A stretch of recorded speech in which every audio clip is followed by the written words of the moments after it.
Subscribe कीजिए हमारे channel Sonipat 24 को। सबसे पहले लेटेस्ट खबरें देखने के लिए बेल आइकन को दबाइए। प्रदेश के कैबिनेट मंत्री मूलचंद शर्मा सोनीपत पहुंचे और जिला कष्ट निवारण समिति की बैठक ली और पत्रकारों से बातचीत करते हुए जानकारी दी कि जिला कष्ट निवारण समिति की बैठक में कुल 14 शिकायतें पहुंची थी, जिनमें से 9 का समाधान कर दिया गया है और 4 को पेंडिंग रखा गया है। वहीं इस मौके पर कांग्रेस के चिंतन शिविर पर बोलते हुए मंत्री ने कांग्रेस पार्टी पर जमकर हमला बोला और कहा कि कांग्रेस पार्टी अभी राज्यसभा चुनाव की हार के चिंतन से ही बाहर नहीं निकली और इसी पर वो चिंतन कर रही है।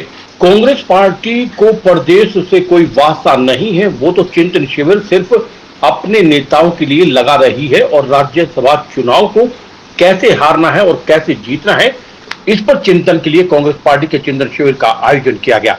वहीं विधायकों से धमकी के मामले में बोलते हुए उन्होंने कहा कि धमकी देने के मामले में विधायक हमारे साथी हैं और जो वो कहेंगे हम करेंगे।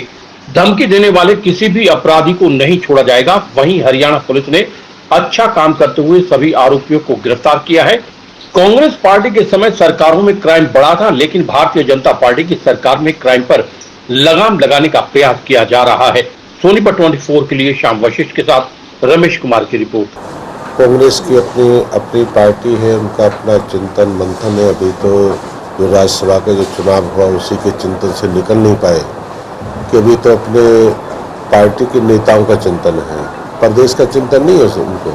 उनको तो चिंतन ये है कि राज्यसभा की सीट कैसे हारे, कैसे जीते। प्रदेश का तो उन पर समय पहले भी नहीं था, आज भी नहीं है।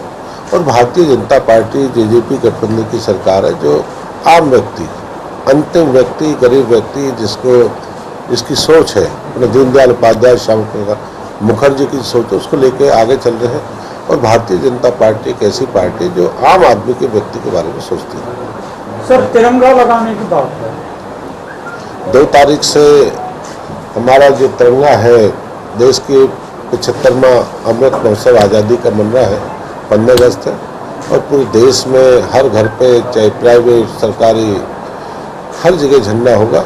हर देश के 130 करोड़ लोगों के हाथ में झंडा होगा और ये देश के लिए सभी लोग, सभी दल मिलकर काम कर रहे हैं। कांग्रेस के विधायक सुरेंद्र पवार ने कहा कि बार बार धमकी मिल रही है, उसके बाद भी जो भाजपा सरकार कुछ नहीं कर पा रही है। प्रतिनिधियों वैसी धमकी मिलेगी तो आम जनता क्या? जो पवार जी कहेंगे वही करेंगे। हम कार्रवाई पे लगेंगे, पूरा प्रशासन में।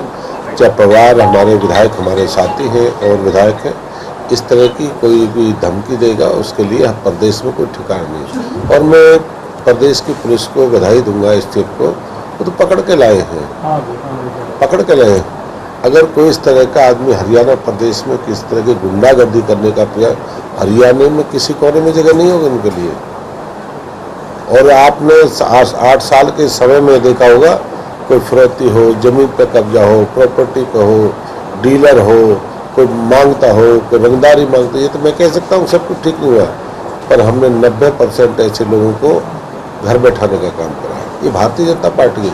पूर्व की सरकार में वाही हुआ करती, प्लॉटों पे, जमीनों पे कब्जे हुआ करते थे। सर, पिछले महीने डीएसपी की हत्या हुई है माइनिंग वाले मामले में, हमारे एक अधिकारी सैन्य डीएसपी की जो हत्या हुई है तावड़ू में, उसके लिए सबसे दुखद है कि भी एक अधिकारी को अपनी जान गंवानी पड़ी। पर मैं मानता हूं कि उसके अधिकारी के साथ साथ प्रदेश के मुख्यमंत्री जी ने जो उनको एक शहीद का दर्जा दिया है, एक घर में परिवार को नौकरी, 1 करोड़ रुपया उस परिवार की मदद की है। पर सैन्य जी की जो कुर्बानी हुई है उसको हम खाली नहीं जाने देंगे।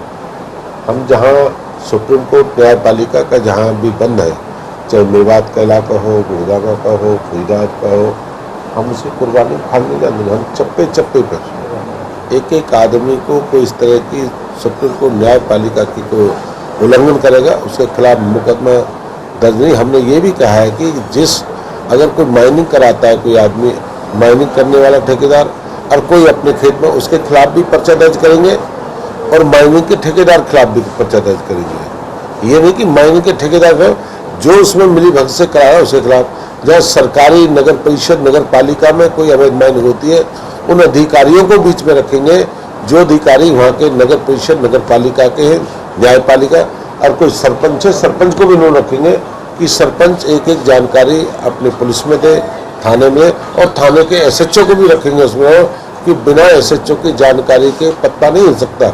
हम इन सबको रोल रखेंगे और माइनिंग के दागी फॉरेस्ट को भी इस सब को रखेंगे कि इस तरह की ना हो फिर प्रदेश में। अपनी सरकार भी, पूर्व की सरकार ने प्रयास करा है शहर को साफ रखना, सुंदर रखना। कोई 19 करता, कोई 21 करता है। तो भारतीय जनता पार्टी के नेतृत्व में पूरे प्रदेश में, जहां स्वच्छता की तरफ देश के प्रधानमंत्री जी ने कहा है, स्वच्छ भारत के जो मिशन रखा है, हम उस सब लोग कार्य कर रहे हैं। पर जब तक जनता लोग साथ नहीं देंगे, जब तक आप कुछ नहीं कर सकते। कि शहर में पॉलीथीन जैसी बैन है, पॉलीथीन है, सीवर को, नाली को, सबको जाम कर देती है। इसमें आपके सहयोग की जरूरत है, हमें जनता के सहयोग की जरूरत है। हम सरकार अपना काम करेगी, अधिकारी अपना काम करेंगे, पर जनता के सहयोग के बिना हम कोई सरकार नहीं कर सकते। इसमें आपके सहयोग की आवश्यकता ताक पे रखा जाता है। नियम है कि 3 फीट से ज्यादा ना खोदी जाए, 20 फीट यूं ना खोदी जाती है। नियम है कि स्टॉक 1 किलोमीटर के अंदर ना हो, नए नियम के तहत 5 किलोमीटर दूर हो। लेकिन नियम सीज किए, नियम स्टॉक सीज है, फिर भी वहां से रेत उठाया जा रहा है। कोई कार्रवाई हो गया मंत्री जी? सिर्फ आपके 3 फुट नहीं है, 3 मीटर है, उससे 20 मीटर खोद रहे हैं। 3 मीटर जहां क्राइम के खिलाफ मुकदमे दर्ज करते हैं, जहाँ ऑथराइज माइनिंग होती है, वहाँ अवैध माइनिंग के चांस कम होता है। जहाँ माइनिंग बंद है, वहाँ चांस ज़्यादा होते हैं। एक राजस्थान का इलाका है, राजस्थान में माइनिंग है, मेवात के इलाके में माइनिंग बंद है। यहाँ माइनिंग 250 रुपये टन बिक रहा है, यहाँ लोग तरस रहे हैं। तो इसलिए क्या है कि जहाँ इस तरह की आप बात करें, पूरे प्रदेश में आपको आंकड़ा देना चाहता हूँ कि लोग जो बार बार मेरे मित्र कहते हैं ना माइनिंग के बारे में, और माइनिंग का जितना भी रेवेन्यू कलेक्शन जितना हुआ है, इतना कभी प्रदेश में हुआ नहीं। जो पूर्व की सरकार में जो माइनिंग की बात करते हैं, उनके समय में माइनिंग मात्र 40 करोड़ साल के थे, 40 करोड़ साल की, और अपने समय माइनिंग 1072 करोड़ तक पहुंची है। 2010 में माइनिंग